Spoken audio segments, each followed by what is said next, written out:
You ask Tiger to solve. This deals with linear equations with one unknown. The final result is x equals 11 over 4. Let's solve it step by step.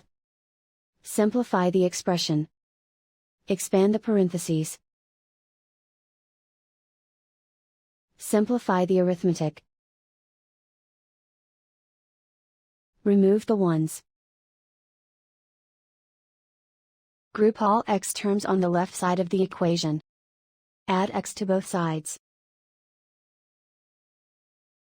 Group like terms. Simplify the arithmetic.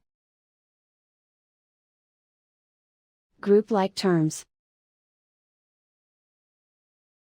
Simplify the arithmetic.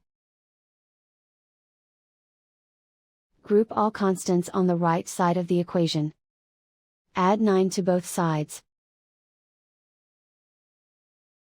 Simplify the arithmetic.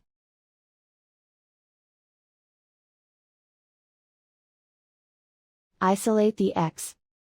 Divide both sides by 4. Simplify the fraction. And so the final result is x equals 11 over 4.